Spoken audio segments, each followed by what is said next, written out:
ಬರಗಾಲ ಸಂದರ್ಭದಲ್ಲಿ ಭಾಳ ದೊಡ್ಡ ಪ್ರಮಾಣದ ಕೆರೆ ಹೂಳು ತೆಗೆಯುವಂಥ ಕಾರ್ಯಕ್ರಮ ಆ ಸಂದರ್ಭದಲ್ಲಿ ಒಂದು 100ಕ್ಕಿಂತ ಹೆಚ್ಚು ಕೆರೆಗಳ ಹೂಳು ತೆಗೆಯುವಂಥ ಕೆಲಸವನ್ನು ನಾವು ಮಾಡಿದ್ದೀವಿ.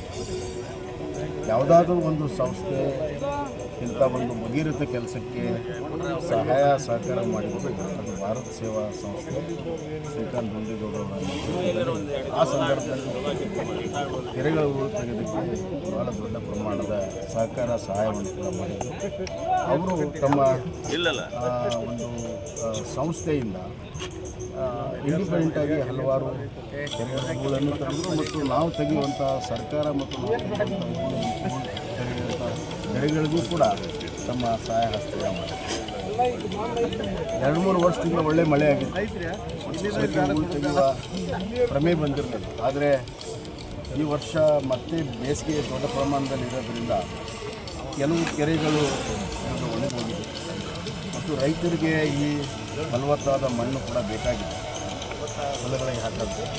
ಕಳೆದ 2 ವರ್ಷದಿಂದ ಅವರು ಕೂಡ ಹೊಲಕ್ಕೆ ಹಾಕಿದ್ರು. ಈ ಒಂದು ಹಿನ್ನೆಲೆಯಲ್ಲಿ ಮತ್ತೆ ಹೂಳು ತೆಗೆಯೋ ಕಾರ್ಯಕ್ರಮವನ್ನು ನಾವು ಮಾಡಬೇಕು ಅಂತೇಳಿ ಸರ್ಕಾರ ಈ ಬಾರಿ ತೀರ್ಮಾನ ಮಾಡಿಲ್ಲ. ಆದರೆ ಭಾರತ ಸೇವಾ ಸಂಸ್ಥೆಯ ಶ್ರೀಕಾಂತ್ ದುಂಡಿಗೌಡರು ತಮ್ಮ ಒಂದು commitment for the social cause, commitment for the farmers, ರೈತರಿಗೋಸ್ಕರ ತಮ್ಮ ಬದ್ಧತೆಯನ್ನು ಮುಂದುವರಿಸಿಕೊಂಡು ಈ ಬಾರಿ ಪ್ರಾರಂಭ ಮಾಡಿದ್ದಾರೆ. ಪ್ರಥಮದಲ್ಲಿ ತರಿಸಿದಲ್ಲಿ ಕೆರೆಗಳ ಪ್ರಾರಂಭ ಮಾಡಿದ್ದಾರೆ. ನನ್ನ ಹತ್ರ ಅವರು ಚರ್ಚೆ ಮಾಡಿದ್ದಾರೆ. ಪ್ರತಿಯೊಂದು ಜಿಲ್ಲಾ ಪಂಚಾಯತಿ ಬಗ್ಗೆ ಕನಿಷ್ಠ ಒಂದೊಂದು ದೊಡ್ಡ ಕೆರೆಗಳನ್ನು ಮಾಡಿ ಸಮಯ ಸಿಕ್ಕರೆ ಕೆರೆಗಳನ್ನು ಮಾಡುವಂಥ ತೀರ್ಮಾನ ಮಾಡಿದ್ದಾರೆ. ಭಾಳ ಒಂದು ಒಳ್ಳೆಯ ಉತ್ತಮ ಉದಾಹರಣೆ.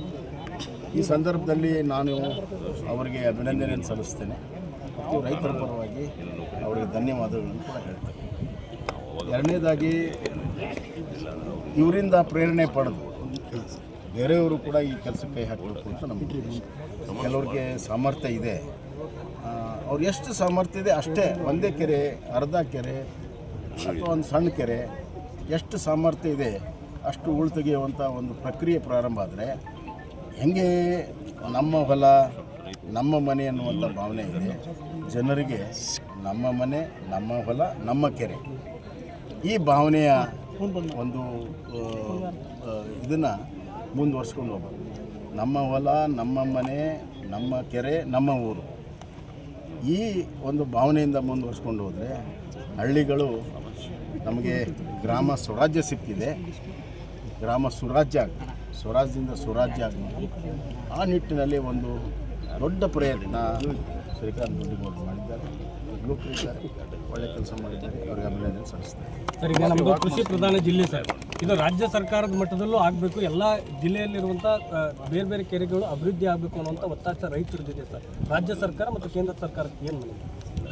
ಈಗಾಗಲೇ ಪ್ರಧಾನಮಂತ್ರಿ ಸಿಂಚಾಯಿ ಯೋಜನೆಯಲ್ಲಿ ಹಾವೇರಿ ಕೂಡ ಸೇರಿ, ಅದೇ ರೀತಿ ಕ್ರಿಯಾ ಯೋಜನೆ ಕೂಡ ಭಾರತೀಯ ಜನತಾ ಪಕ್ಷ ಬರುವಂಥ ದಿನಗಳಲ್ಲಿ ಪ್ರಧಾನಮಂತ್ರಿ ಸಿಂಚಾಯಿ ಯೋಜನೆಯಲ್ಲಿ ಪ್ರತಿಯೊಂದು ತಾಲೂಕಿಗೆ ಕೆರೆ ಕಟ್ಟೆಗಳ ಅಭಿವೃದ್ಧಿಗೆ ಹಣ ಬರ್ತಾ ಇದೆ. ಅದರ ಜೊತೆಗೆ ರಾಜ್ಯ ಸರ್ಕಾರ ಹಿಂದೆ ಸನ್ಮಾನ್ಯ ಯಡಿಯೂರಪ್ಪನವರಿದ್ದಾಗ ಅವರು ಸುಮಾರು 200 ಕೋಟಿ ರೂಪಾಯಿಯನ್ನು ಬರೀ ಕೆರೆ ಹೂಳು ತೆಗೆಯೋದಕ್ಕೆ ಮಾತ್ರ ಸೀಮಿತ ಇಟ್ಟಿದ್ದರು ಆ ಸಂದರ್ಭದಲ್ಲಿ. ಅದೇ ಥರ ಒಂದು ಯೋಜನೆ ಈಗ ಮಾಡಿದರೆ ಭಾಳ ಒಳ್ಳೆಯದು. ಯಾಕಂದರೆ ಕೆರೆಗಳ ರಕ್ಷಣೆ ಮಾಡುವಂಥದ್ದು ಬಹಳ ಮುಖ್ಯ. ಕೆರೆಗಳ ರಕ್ಷಣೆ ಮಾಡಿದರೇ ನಮ್ಮ ಭೂಮಿ ರಕ್ಷಣೆ ಆಗುತ್ತೆ, ಇಲ್ಲಿದ್ದರೆ ಭೂಮಿ ರಕ್ಷಣೆ ಆಗುತ್ತೆ. ನೈಸರ್ಗದತ್ತವಾಗಿರುವಂಥದ್ದು. ಅದಕ್ಕೆ ಕೆರೆಗಳಿಗೆ ಏನಂತಾರೆ ಅಂದರೆ ಇಂಗ್ಲೀಷ್ನಲ್ಲಿ ಫ್ಲಡ್ ಕ್ಯಾರಿಯರ್ಸ್ ಅಂತಾರೆ. ಕೆರೆಗಳು ಸರಿಯಾಗಿ ನಿರ್ವಹಣೆ ಮಾಡಿದರೆ ನಮಗೆ ಪ್ರವಾಹವೂ ಕೂಡ ಆಗೋದಿಲ್ಲ, ಹೋಲ್ಡಿಂಗ್ ಕೆಪಾಸಿಟಿ ಹೆಚ್ಚಾಗ್ತದೆ. ಎಲ್ಲ ಹಿನ್ನೆಲೆಯಲ್ಲಿ ರಾಜ್ಯ ಸರ್ಕಾರ ರೈತರನ್ನು ಉಳಿಸಬೇಕು ಅನ್ನುವಂಥ ಮನಸ್ಸಿದ್ರೆ ಕೆರೆಗಳನ್ನು ಉಳಿಸ್ಬೇಕು. ಸರ್, ಉಪಚುನಾವಣೆ ಘೋಷಣೆ ಆಗಿದೆ 2 ಕಡೆ. ದಾವಣಗೆರೆ ರಾಜಕಾರಣದಲ್ಲಿ ಬಿಜೆಪಿಯವರು ನಂಬಿಕೆ ಇಟ್ಟು ಹಾಕಿದ್ದಾರೆ ಅನ್ನುವಂಥ ಚರ್ಚೆ ಒಂದು ದೊಡ್ಡ ಮಟ್ಟದಲ್ಲಿ ನಡೀತಿದೆ. ಒಂದು ಎರಡನೇದು, ಸಮರ್ಥ ಅವರಿಗೆ ಈಗ ಟಿಕೆಟ್ ಘೋಷಣೆ ಮಾಡೋಕ್ಕಿಂತ ಮುಂಚೆ ಬಿ ಫಾರ್ಮ್ ಕೊಟ್ಟಿರೋದು ಎಷ್ಟರ ಮಟ್ಟಿಗೆ ಪರಿಣಾಮ ಬೀರುತ್ತೆ ನೆಗೆಟಿವ್ ಆಗಿ? ನೋಡಿ, ನಾವು ಭಾಳ ಸ್ಟ್ರಾಟಜಿಕ್ಕಾಗಿ ಯೋಚನೆ ಮಾಡಿ ದಾವಣಗೆರೆಯಲ್ಲಿ ಟಿಕೆಟ್ ಕೊಟ್ಟಿದ್ದೇವೆ.